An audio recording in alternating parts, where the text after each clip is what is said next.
imagina a seguinte situação. Você tem 6 anos de idade, você está jantando com seus pais, seus irmãos, o seu pai provavelmente sentado na cabeceira da mesa, dizendo o seguinte: prefiro ser pobre e honesto do que rico e desonesto. Você com 6 anos de idade, você não vai levantar a mão e arguir com seu pai que você conhece pobre honesto, pobre desonesto, rico honesto e rico desonesto. E, consequentemente, pobreza, riqueza, honestidade e desonestidade não têm correlação. Esses ensinamentos do Dr. Lair Ribeiro são muito poderosos.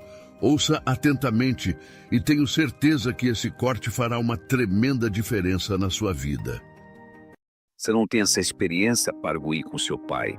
Você simplesmente absorve aquilo, isso passa a ser parte da sua estrutura psicológica, você vai produzir aquilo que você acredita e isso reforça a sua crença.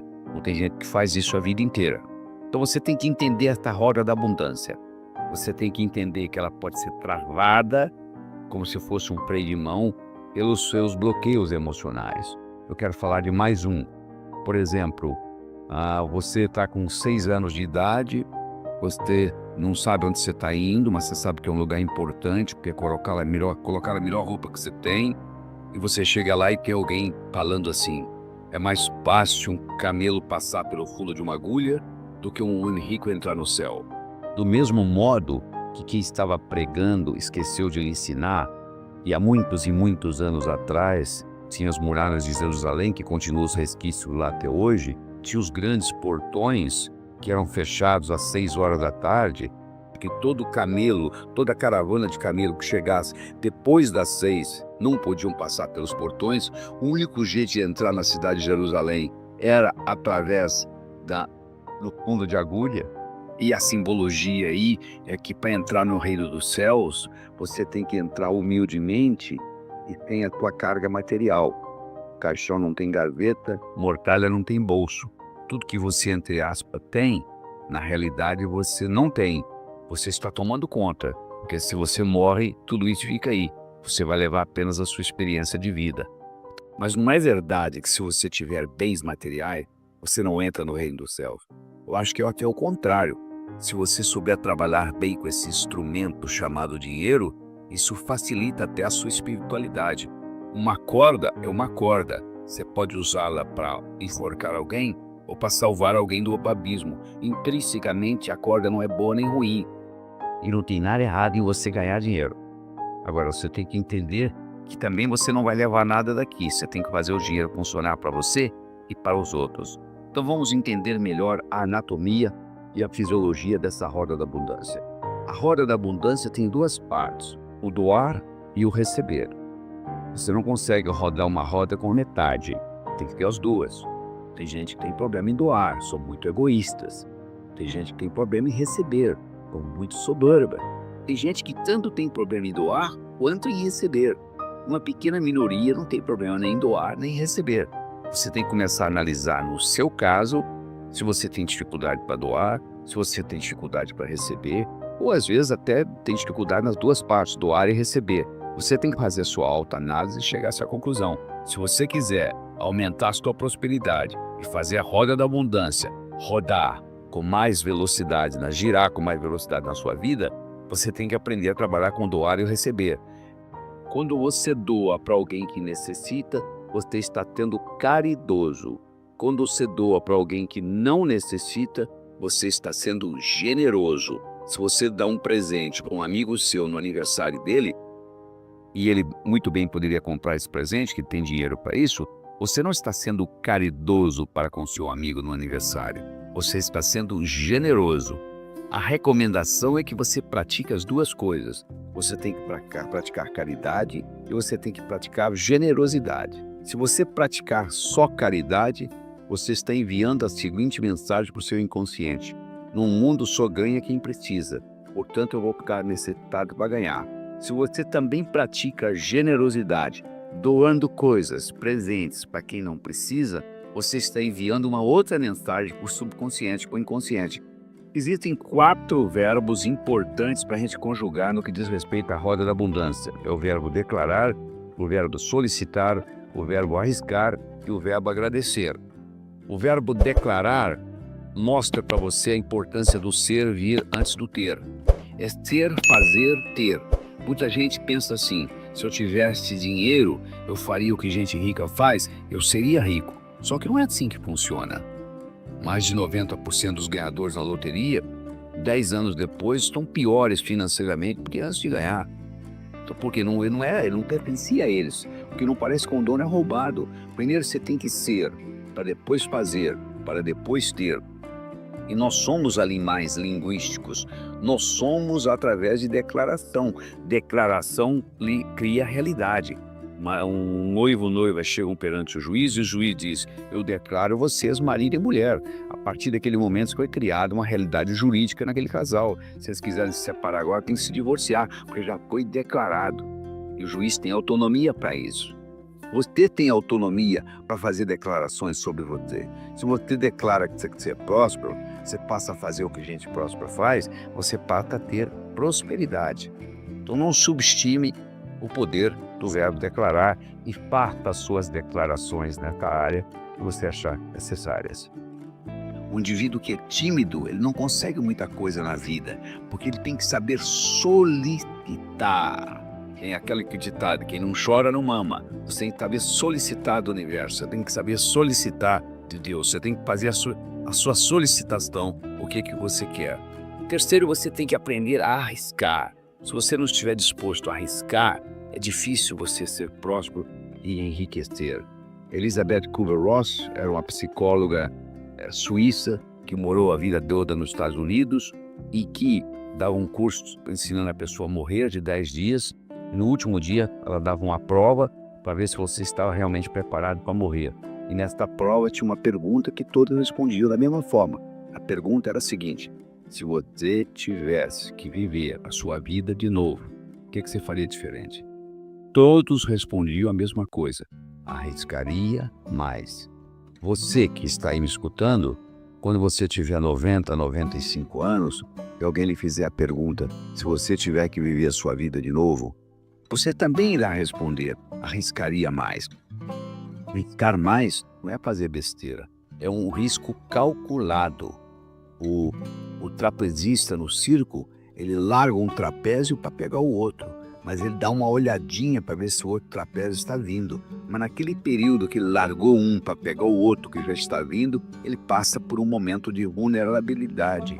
Então tem gente que passa a vida inteira não querendo ficar vulnerável em momento nenhum, brigando por um, entre aspas, segurança que na realidade não existe, né? Não existe segurança na vida, apenas oportunidades. Gratidão é a mãe de todas as outras virtudes. Se você observa, as pessoas em geral estão reclamando daquilo que tiveram e perderam, ou daquilo que gostariam de ter. Então você tem que aprender a agradecer aquilo que você tem para obter mais daquilo que você quer. Essa é a grande verdade. A gratidão funciona como um tema de retroalimentação num processo cibernético.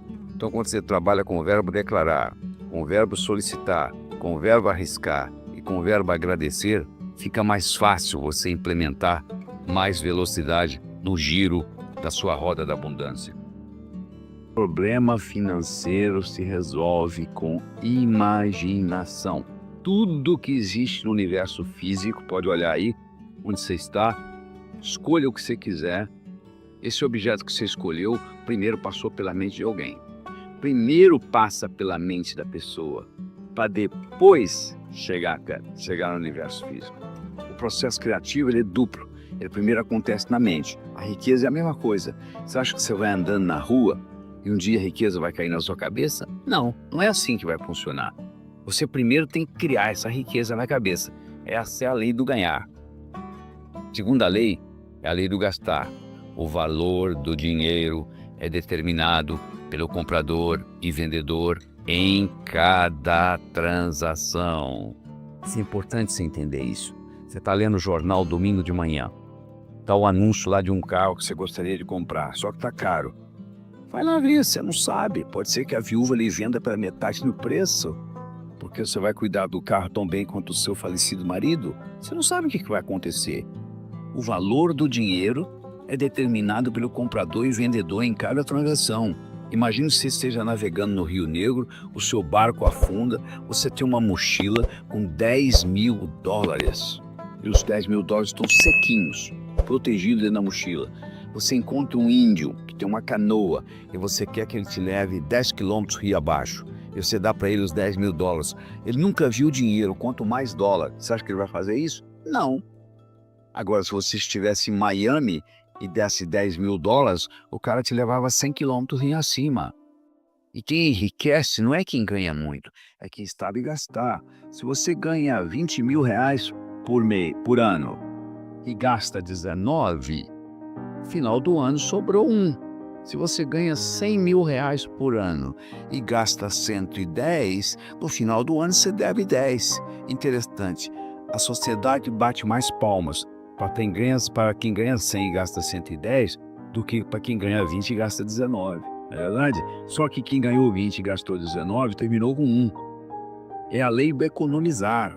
É você saber economizar. Primeiro criando o conceito que eu chamo de dízimo pessoal. Você tem que pegar 10% que você ganha e guardar para você. Você já observou o que acontece? Chega no final do mês, você paga todo mundo. Você só não paga uma pessoa. Você que ganhou.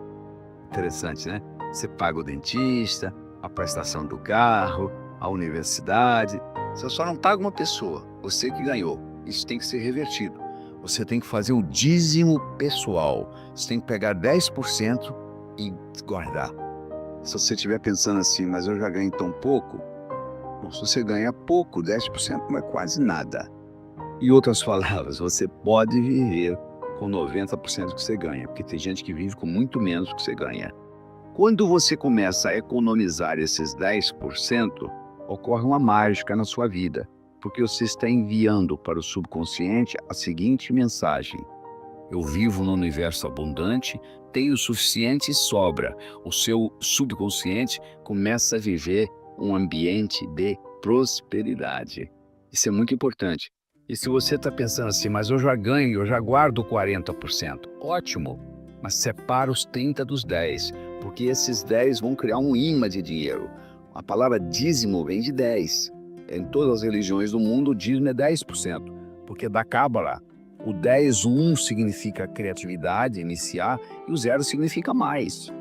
Então você tem esses 10% que você vai economizar de dízimo pessoal, esse dinheiro você nunca pode usá-lo em nada perecível ou roubável.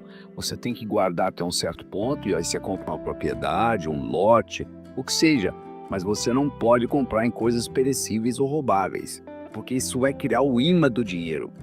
Se você abrir a torneira da sua casa, sai água. Para onde que vai a água? Vai para o esgoto.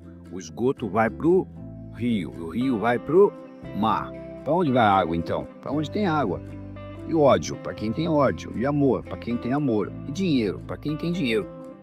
Existem os pesos pesados, que eu chamo, na psicologia, que interferem na sua capacidade de ganhar dinheiro. Por exemplo, o modo como você nasceu faz uma diferença enorme.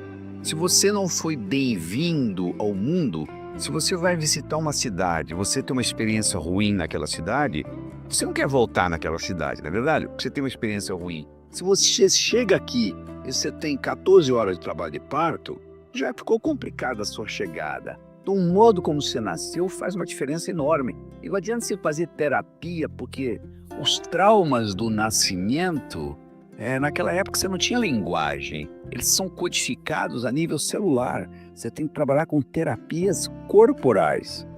Por que eu não consigo ganhar dinheiro nessa vida? Por causa do meu karma. Para você, eu gostaria de dizer o seguinte: se a sua vida passada fosse mais importante do que essa, você estaria vivendo a vida passada e não esta. Eu acho que mais importante do que karma, mais importante do que tudo, é o nosso livre-arbítrio. Isso nós temos. A cada momento você tem direito de ir para a esquerda ou para a direita, ou ir em frente ou voltar. Esse livre-arbítrio é uma característica que nem Deus tira da gente.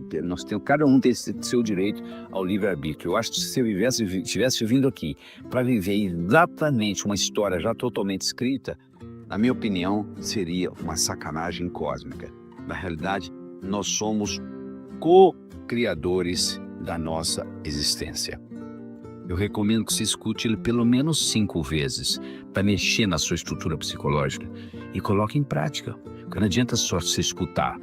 Você tem que colocar em prática. Esse conhecimento só vai ter valor o dia que ele passar do campo do pensamento para o campo da ação. Eu espero que novos caminhos se abram à sua frente, que o vento sopre levemente às suas costas, que o sol brilhe suave e morno no seu rosto, que Deus lhe guarde nas palmas de suas mãos.